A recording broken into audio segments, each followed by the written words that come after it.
Quand le meurtre est-il justifié et quand ne l'est-il pas? Voilà tout le problème. Parfois, les policiers tirent pour tuer.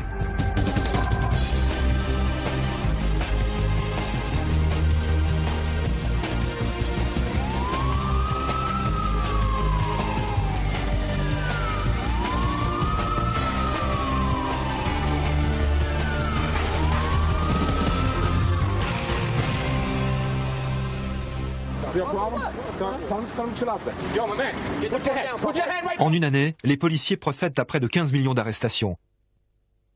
Or, ils n'utilisent leurs armes que dans 1% des cas. Cela dit, lorsqu'ils ouvrent le feu, ils le font en général pour tuer.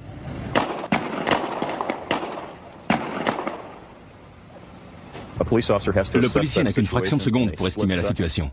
Pour Ed Delmore, policier depuis 18 ans, on ne doit certes tuer qu'en dernier recours. Mais parfois c'est la seule solution. Il doit estimer la menace, la distance qui le sépare du suspect, le contexte, la présence éventuelle de civils, la direction dans laquelle les balles vont filer. Hélas, des centaines de civils trouvent la mort chaque année dans ces échauffourées. On montre donc du doigt les bavures policières. Les jurés, les médias et les magistrats ont des années pour réexaminer l'incident. Le policier, lui, n'a qu'une fraction de seconde pour estimer la situation. Parfois, d'innocentes victimes désarmées sont donc abattues. Les bavures déclenchent alors des débats passionnés. Quand les policiers qui tuent admettront-ils enfin que personne ne les menaçait? Le sergent Dilesy Davis a fondé l'association Flics Noirs contre les brutalités policières qui cherche à endiguer la violence au sein des forces de l'ordre. Lorsque la police se déchaîne ainsi sur les gens, il y a un problème, surtout quand il s'agit de citoyens désarmés. Ces derniers s'attendent au contraire à vivre libres et en sécurité dans leur maison, leur voiture, leur environnement. La question est posée. Les policiers américains ont-ils vraiment tendance à presser la gâchette sans réfléchir? Certains policiers sont violents de nature, mais la police a-t-elle les moyens de s'en rendre compte et de mettre le holà avant que cela n'empire?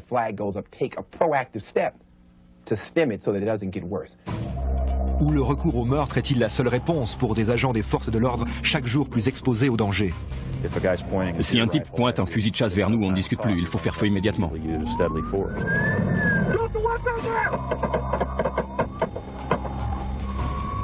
Pour dompter les agresseurs les plus violents, on apprend aux policiers à viser la plus large cible, le torse, et à faire vite. Il ne s'agit pas forcément de tuer le suspect, mais on vise les parties du corps qui le neutraliseront aussitôt. Cela dit, faut-il vraiment faire feu plusieurs dizaines de fois, comme cela arrive souvent dans les bavures? Pendant des années, on tournait autour de 2 balles et demie par fusillade. Aujourd'hui, on est passé à plus de 4,5. Lou Retter, ancien policier, est aujourd'hui expert auprès des forces de l'ordre. La différence est simple, c'est que les chargeurs sont plus gros. Nos armes contiennent 17 balles en moyenne. En étudiant de nombreuses bavures où il y a eu mort d'homme, on s'est rendu compte que souvent les policiers sont si stressés par la situation qu'ils ignorent combien de munitions ils ont utilisées. Mais pourquoi certains types de suspects semblent-ils particulièrement visés? Les Noirs et les Latino-Américains ne représentent que 25% de la population américaine et constituent plus de 95% des victimes de bavures. C'est vrai, le délit de sale gueule existe chez certains policiers. Leurs supérieurs ne les surveillent pas assez et ne les blâment pas. Si la police abattait des blancs fortunés, tout s'arrêterait dès demain. Décès suspect, acharnement excessif, préjugés raciaux, tous ces ingrédients se trouvent réunis le 4 février 1999 lorsqu'Amadou Diallo succombe à New York, dans le quartier du Bronx, sous un déluge de balles. Diallo, honnête travailleur venu d'Afrique et musulman convaincu, n'a jamais été arrêté auparavant. Peu avant minuit, le 4 février, notre homme se tient dans la véranda de son appartement, tandis qu'une voiture de police banalisée croise dans les environs. Dans la voiture, 4 policiers blancs en civil, tous membres d'une impitoyable unité spéciale de la police de New York. Ils tâchaient de vider les rues de leurs armes, d'arrêter les malfrats, de s'occuper des mandats. C'était une unité d'élite composée de policiers très motivés. L'avocat John Patton défendra l'agent Sean Carroll au cours du procès. Les flics nous débarrassent de toutes ces armes. Grâce à eux, on est un peu plus en sécurité. Au cours des 2 années précédentes, cette unité a ainsi arrêté 44 000 suspects, confisquant au passage des centaines d'armes. Ces quartiers très malfamés sont surtout habités par des Noirs et des hispanophones. Mais les innocents, quelle que soit leur origine, devraient avoir le droit de sortir de chez eux en toute liberté. Robert Connasson représente la famille de Diallo. Les policiers n'arrêtent pas un blanc dans sa véranda. Ils n'arrêtent pas les blancs en pleine rue. Tandis que la voiture banalisée roule devant chez lui, Amadou regagne son appartement en passant par le vestibule sombre. Sean Carroll trouve la manœuvre étrange. Je craignais qu'il ne se livre à une activité illégale. Je pensais que quelque chose de louche se passait là. Carroll et l'un de ses collègues quittent leur voiture et s'approchent de Diallo. Ils affirment s'être alors présentés à lui. Il a fait un mouvement vers la droite et j'ai pensé qu'il avait peut-être une arme. Diallo était de dos. Il s'est retourné vers eux, son portefeuille à la main, un portefeuille noir. Carroll a alors hurlé qu'il avait une arme et la fusillade a commencé. Les deux policiers ont tiré 16 coups chacun. On compte 16 balles dans un chargeur de 9 mm. Les deux autres policiers ont tiré respectivement 4 et 5 coups. Ils n'arrêtent pas, ne visent pas, ils tirent, c'est tout. Un instant plus tard, M. Diallo, qui n'avait d'autre tort que celui d'avoir effectué les mauvais mouvements, trouve la mort. Les policiers auront donc tiré 41 fois en moins de 5 secondes. Amadou Diallo, pourtant désarmé, sera touché à 19 reprises. Le drame provoque un tollé général et 6 charges sont retenues contre les 4 policiers, y compris le meurtre. Dans le Bronx, les esprits s'échauffent. Le procès, très médiatique, se déroulera donc à Albany, une ville à majorité blanche. Soutenus par une armée d'avocats, les défenseurs justifient leur acte par la légitime défense qui autorise les policiers à faire usage de leur arme quand leur vie est menacée.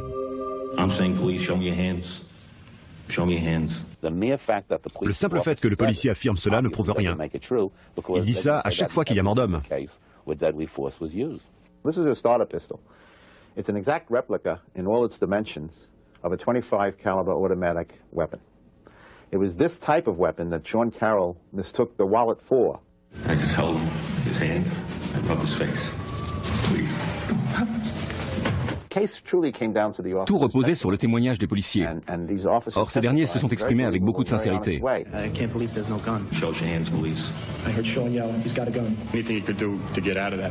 Les Diallo ont bien compris que le racisme était la clé de l'affaire. Pourtant, leurs avocats ne parviendront pas à convaincre le jury. Personne n'a même tenté d'évoquer le problème du racisme dans le Bronx. Le racisme dont fait preuve cette unité spéciale, les actions de cette unité spéciale. On a passé tout cela sous silence. Le drame qui s'est déroulé est le résultat des mouvements malheureux de M. Diallo et des erreurs commises par les policiers. Le fait qu'il ait été noir ou afro-américain ne change rien. Les questions de race ne sont pas entrées en ligne de compte. Après 4 semaines d'audience, le juge donne ses instructions au jury multiethnique. On nous a dit de nous mettre à la place du policier. New York retient son souffle. Les jurés délibèrent 21 heures durant avant de rendre leur verdict.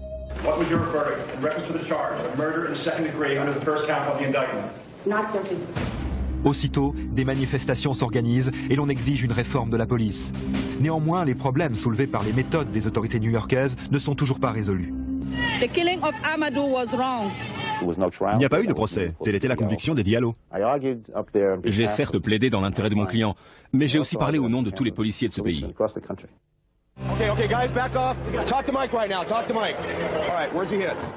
Aux États-Unis, au cours des dernières décennies, le nombre de policiers s'est envolé. À l'inverse, de moins en moins d'agents meurent dans l'exercice de leurs fonctions.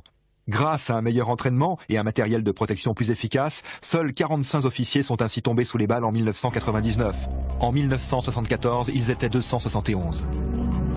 Pourtant, malgré ces progrès, une nouvelle menace vient peser sur la vie des forces de l'ordre. Les armes d'assaut de type militaire, qui tombent toujours plus nombreuses entre les mains des criminels. Los Angeles, Californie, 28 février 1997. La lutte pour maîtriser le monde de la rue va prendre soudain un si terrible virage qu'il conduira toutes les polices du pays à revoir leurs méthodes. On demande de l'assistance pour un probable 2-11 à la Bank of America. La Bank of America. Dans l'agence de North Hollywood de la Bank of America, 2 criminels endurcis tâchent d'emporter un butin de 3,5 millions de dollars, soit environ 3,8 millions d'euros. Leurs noms, Emile Matassareno et Larry Phillips.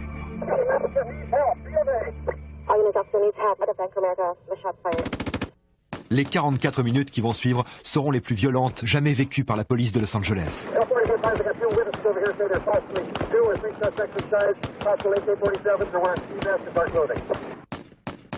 Ce jour-là, le lieutenant Nicolas Zingo est en patrouille dans le secteur. Puisque j'avais en charge les opérations, il fallait que je réfléchisse à ce que j'allais faire une fois sur place. Et ça vous flanque un sacré coup à l'estomac quand vous entendez « Un policier a besoin d'aide, on a signalé des coups de feu ». Nos deux suspects, armés comme des soldats, possèdent aussi des gilets destinés à l'origine à protéger les policiers au cours des fusillades de grande envergure.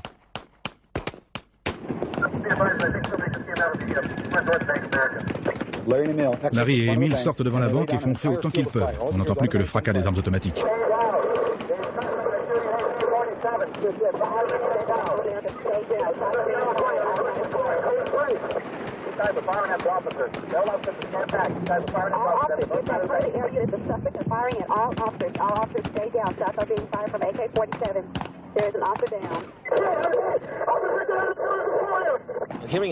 Apprendre qu'un policier est touché, on voudrait ne jamais entendre cela. José Flores se précipite alors vers les lieux de la fusillade. On entendait les policiers crier à la radio. Ça vous glace les sangs d'entendre cela.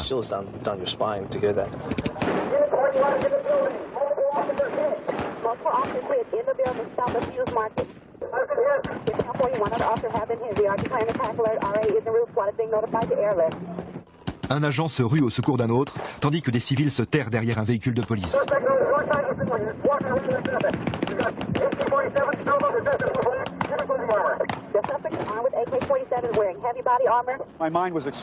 Je devenais fou parce que je savais que mes hommes allaient se faire tuer. Ce type avait descendu de nombreux agents et il fallait tout faire pour les sauver.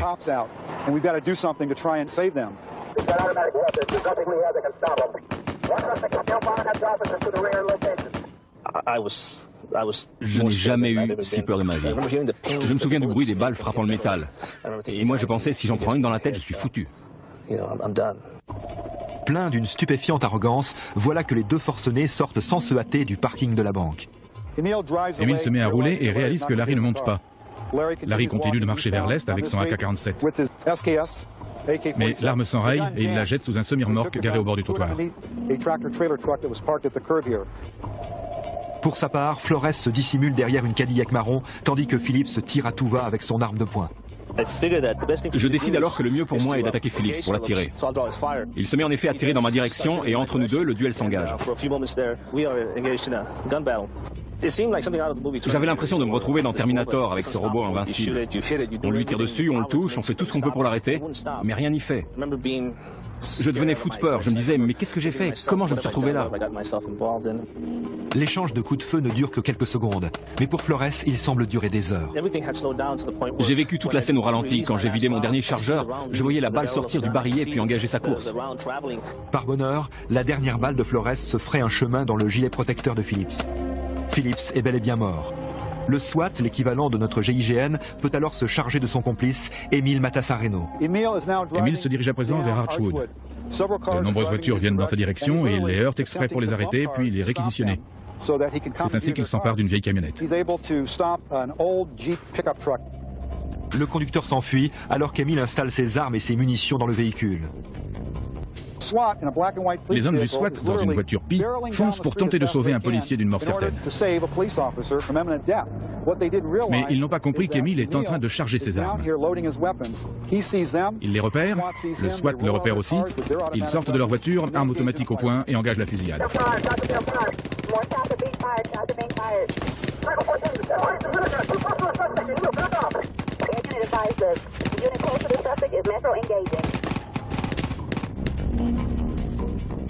Blessé, en état d'arrestation, Emile Matassareno finira par décéder dans la rue.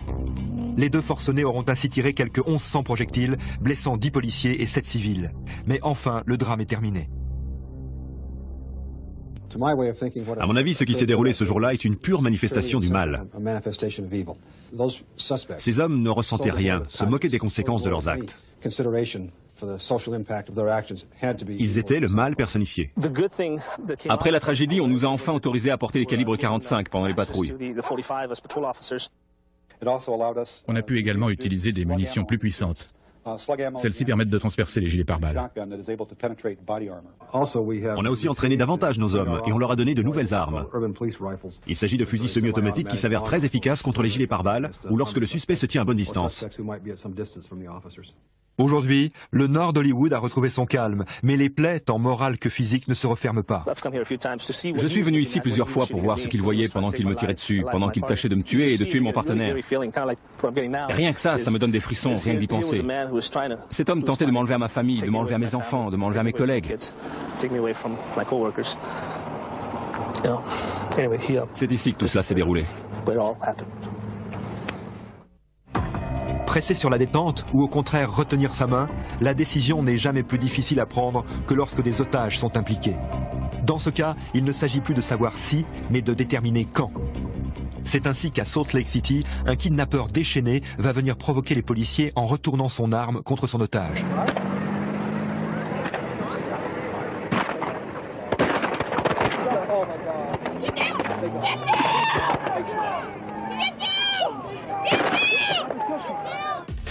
Blessée à 2 reprises par son ex-mari, cette femme parviendra tout de même à survivre. Le suspect, pour sa part, tombera sous les balles des forces de l'ordre. Certes, les policiers s'entraînent, mais rien ne pouvait préparer les hommes du shérif de Sacramento à la terrible prise d'otage qu'ils auront vécue en 1991.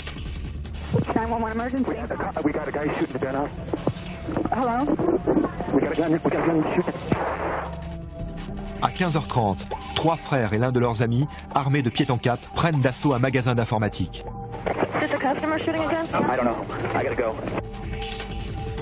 Glenn Craig est alors shérif du comté de Sacramento. On ignorait combien d'otages se trouvaient dans le magasin. On ignorait tout de la situation. Au départ, on croyait tous qu'il s'agissait d'un cambriolage raté, d'un hold-up qui avait mal tourné. Les policiers s'empressent vers la boutique où les 4 jeunes gens détiennent 40 otages, y compris de nombreux enfants. On a su tout de suite qu'il ne s'agissait pas d'un hold-up raté. Ils avaient obligé les gens à rentrer dans le magasin en même temps qu'eux.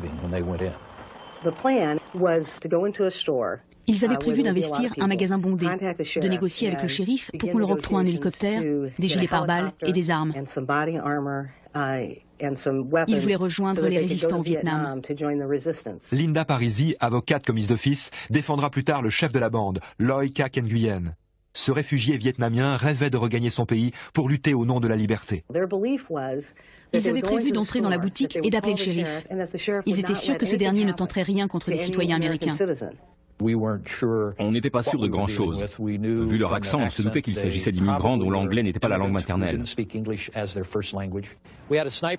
Un de nos tireurs d'élite s'est mis en place là-bas sur le parking. À plat ventre entre les voitures, il pouvait viser la porte d'entrée.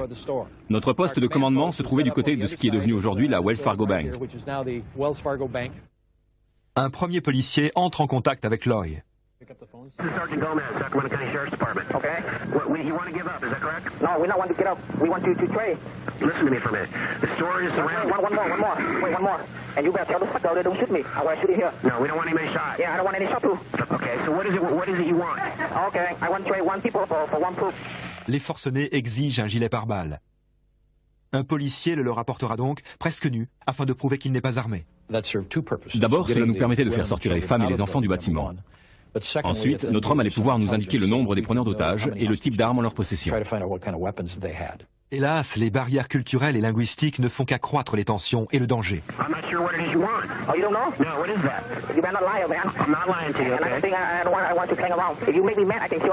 Un négociateur entre en scène et prend le relais.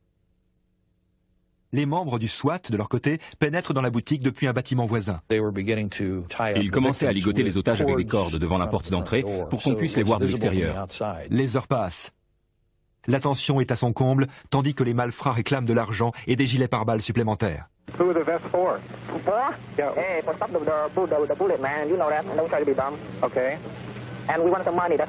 7 heures ont déjà passé. Loy ne fait plus l'unanimité et les preneurs d'otages se disputent. Long, le frère de Loy, prend en charge la négociation.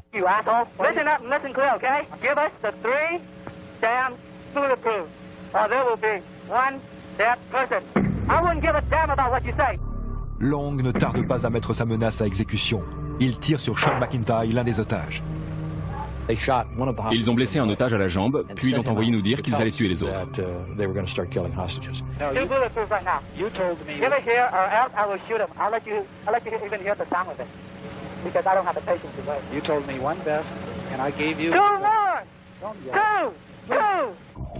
Ivre de colère, Long tire cette fois dans la jambe de Harold Brooks, un otage de 66 ans. De toute évidence, la situation devient incontrôlable. Au bout d'une dizaine d'heures d'angoisse, le shérif Craig prend la décision d'abattre les preneurs d'otages. Le négociateur leur offre alors un autre gilet pare-balles, dans l'espoir d'attirer l'un d'eux au dehors, à la portée du tireur d'élite. Ce dernier, qu'on distingue ici dans la lumière, se prépare à faire feu. Quant à l'assaut lancé par le SWAT, il s'accompagnera de lumières vives et de fumigènes. Mais Long tourne Kazakh et charge une otage ligotée, Priscilla Alvarez, de récupérer le gilet à sa place. Are you going outside to get the vest? No, I'm not. You told me you were going outside. We'll line two people up here. I'll aim the gun at her. She's gonna kill her. Les policiers lancent le gilet devant la porte. Long envoie Priscilla le ramasser. Le tireur d'élite saisit alors sa chance.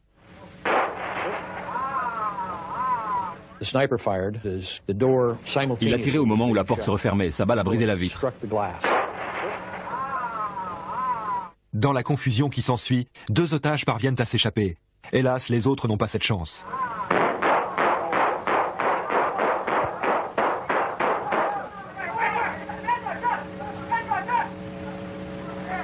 Les équipiers du SWAT se précipitent et attaquent les preneurs d'otages.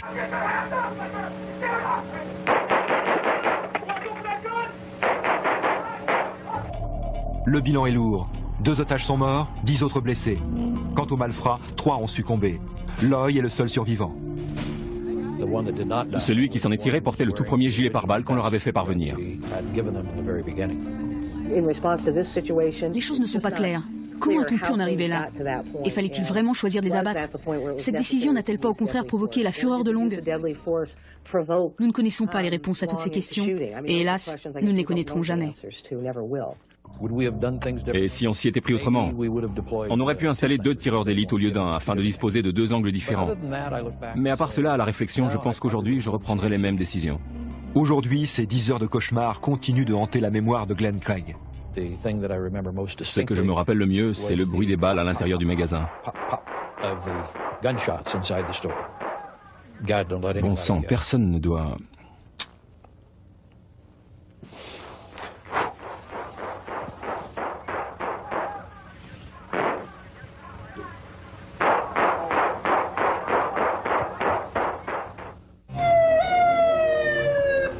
Chaque fois que la police affronte un suspect belliqueux, des questions se posent qui vont décider de la vie et de la mort de chacun.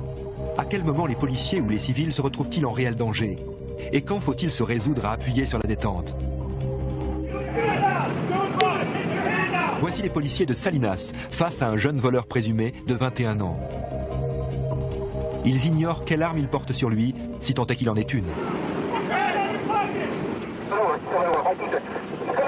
En dépit du stress éprouvé dans ce type de situation par tous les policiers, ces derniers montrent toujours une admirable retenue.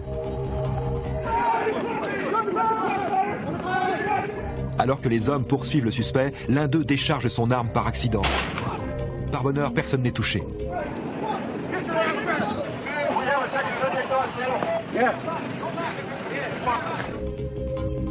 Ce policier vient d'être légèrement blessé par le couteau que le suspect en colère dissimulait sur lui. La tactique dépend donc de la situation et du policier lui-même, ainsi que des armes utilisées, et du sentiment de menace éprouvé par l'agent des forces de l'ordre. 14 février 1996, dans le sud de la Californie. Les actes de Hong Il Kim et la réaction des 2 policiers qui le traquent vont coûter la vie au suspect. De nouveau, l'opinion s'insurge et crie à la bavure. Hong Il Kim venait de Corée. Il se trouvait aux États-Unis pour visiter son père malade. Il avait déjà rencontré des problèmes avec la drogue par le passé. À cette époque, c'est évident, il était de nouveau sous l'emprise des stupéfiants. L'avocat James Muller défend la famille de Hong Il Kim. Cette dernière veut prouver que sa mort aurait pu être évitée. Les policiers ont remarqué la conduite étrange de M. Kim. Ils ont donc essayé de l'arrêter et lui les a contraints à le prendre en chasse. Ivre de cocaïne, Kim va ainsi obliger la police de 2 États ainsi que la police de la route à le poursuivre sur 50 km à travers le sud de la Californie. Les véhicules atteignent les 160 km/h. Il entre alors dans un centre commercial du comté d'Orange. La police tâche de le prendre en tenaille. M. Kim recule, fait demi-tour et tente d'échapper aux forces de l'ordre. 2 policiers en civil s'attaquent à la voiture de Kim à coups de crosse, mais rien n'y fait, les vitres résistent. Après l'avoir repoussé dans un coin du parking, les agents cernent le véhicule et ordonnent à Kim de s'arrêter. À ce moment-là, il est fait. Il n'a plus nulle part où aller et les policiers en présence ne lâchent pas le morceau. Mais dès qu'il commence à avancer, pourtant lentement, ils font feu et le tuent.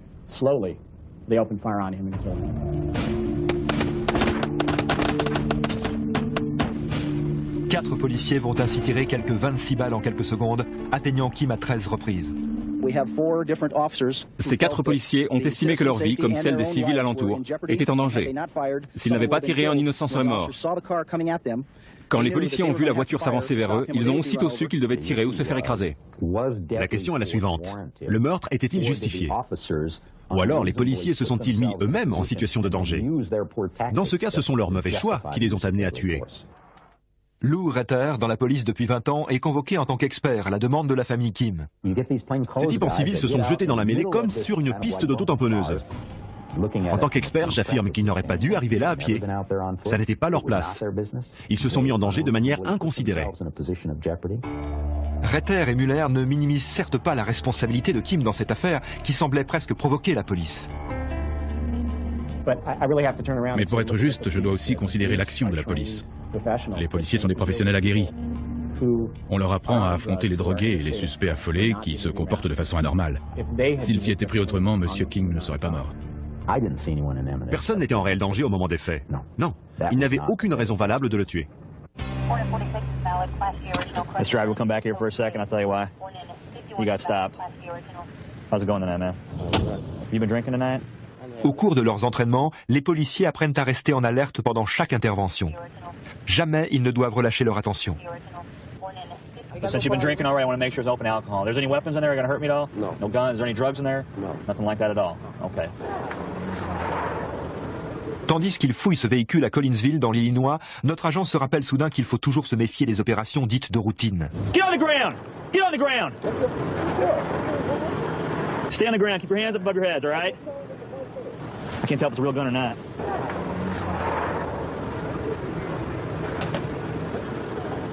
It's a cap gun? Cette arme, en définitive, n'est qu'un jouet d'enfant. You didn't tell me. I asked you if there any guns in here. You said no. Chez les policiers bien entraînés, la réaction de défense est immédiate. Next time, just mention it, all right? Kind of stuff gets people killed all the time, you know? Pour l'adjoint au chef de la police de Collinsville, cette réaction de défense est indispensable à la survie du policier. J'ai vu trop d'exemples de policiers qui répugnaient à faire usage de leurs armes, alors que seul le recours à la force pouvait leur sauver la vie. Et pourquoi? Parce que ces hommes prenaient des tas de choses en compte, leurs responsabilités en particulier. Et ils n'ont pas sévi quand cela était indispensable. Nous voici en Géorgie. Un conducteur rétif, arrêté par un policier de la route, blesse ce dernier d'un coup de couteau. L'agent fait alors preuve d'un remarquable sang-froid. Lorsque l'agent est contraint de tirer, il ne le fait que pour blesser. Son adversaire demeure donc dangereux.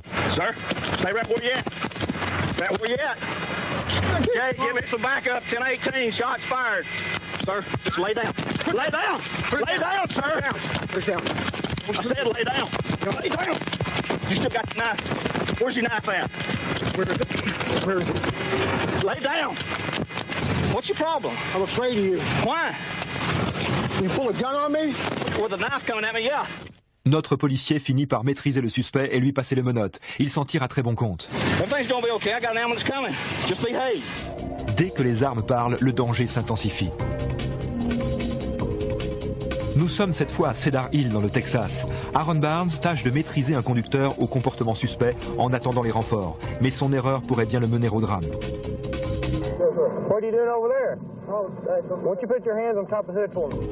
Plus tard, notre homme apprendra en effet que son suspect était recherché pour meurtre.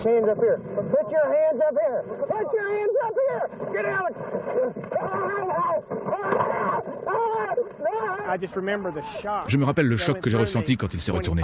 Il tenait une arme. Elle se trouvait si près de ma tête, et on n'a quasiment aucune chance de survivre après avoir reçu une balle dans la tête. Et je pensais à mes enfants, qui découvriraient tout ça à la télé. Par bonheur, la balle ne fait qu'effleurer le visage de Barnes, que le choc étourdit un moment. Ce qu'on raconte à ce sujet est vrai. Soudain, tout semble se dérouler au ralenti. Et pendant que je tirais, pendant que j'appelais à l'aide sur la radio, pendant tout ce temps-là, j'ai cru que j'étais touché. Le suspect parvient à fuir, mais il sera repris plus tard et condamné à la prison à vie. Aaron Barnes, de son côté, commence à se rétablir doucement. J'ai vu un psychologue, je l'ai consulté plusieurs fois. Mes supérieurs voulaient s'assurer que j'étais en mesure de reprendre mes fonctions. Ils ont fait tout ce qui était dans leur pouvoir pour m'aider à surmonter cette épreuve. On procède en général à un débriefing de l'incident, en présence d'un psychologue spécialisé ou d'un autre policier qui a déjà vécu le même type d'expérience. Cette méthode est très bénéfique et très utile à l'agent concerné. Gary Kaufman est psychologue, attaché à la police de l'État du Michigan. Nous pensons qu'il est extrêmement important, après ce type d'incident, que le policier concerné se confie à un collègue ayant déjà vécu le même type d'expérience. Le docteur Kaufman est également persuadé que les policiers ont besoin d'une réelle formation psychologique avant de pouvoir se lancer sur le terrain. Certains policiers hésitent à tuer le suspect, même quand il s'agit de l'unique solution pour sauver leur vie. Ces policiers représentent un danger pour les autres et pour eux-mêmes. Ici, en Géorgie, le gilet pare-balles du policier aura arrêté 2 balles, permettant à son propriétaire de répliquer aussitôt.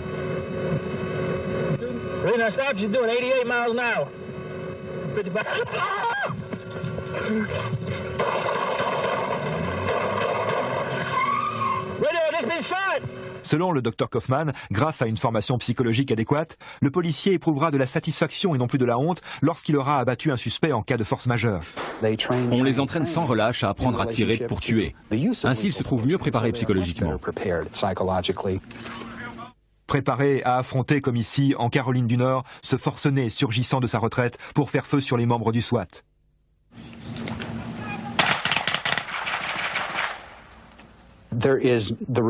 Ainsi, il risque moins de sortir traumatisé de ce type d'expérience.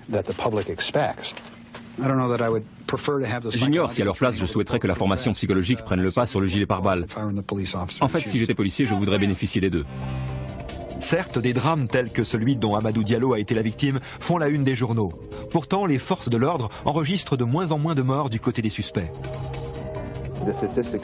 Les statistiques prouvent que la police a de moins en moins tendance à abattre les suspects en cas de force majeure. Aujourd'hui, on est très sensible à la question. Néanmoins, le grand public est persuadé que les bavures se multiplient. C'est primordial. Si on tombe sur des policiers qui manquent de professionnalisme, des hommes qui sont violents de nature, on se doit de les dénoncer. Dans les années 1980, sur les 17 000 instances policières américaines, seule une infime minorité était soumise à la surveillance de commissions constituées de civils. En l'an 2000, le nombre de ces commissions d'enquête a dépassé la centaine. De nombreuses communautés y ont donc aujourd'hui recours. Les commissions d'enquête constituées de civils ne résolvent pas tout. Mais grâce à elles, les policiers ne sont plus seulement fiers de leur profession. Ils comprennent aussi qu'ils sont là pour protéger les droits des citoyens innocents.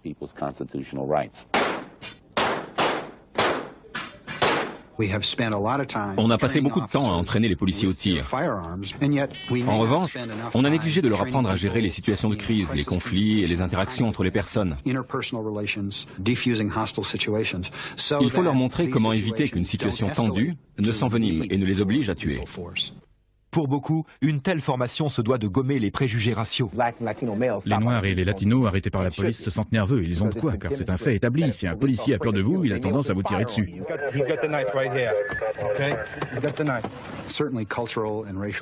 Assurément, les préjugés culturels et raciaux influencent le comportement des policiers.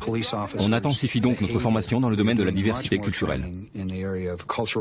Mais par-dessus tout, les experts s'accordent sur un point. La police doit à tout prix reconnaître ses erreurs et pointer du doigt les brebis galeuses. Dans notre département, on a déjà eu des hommes qu'on n'a pas pu garder avec nous. De toute évidence, ils étaient beaucoup trop agressifs.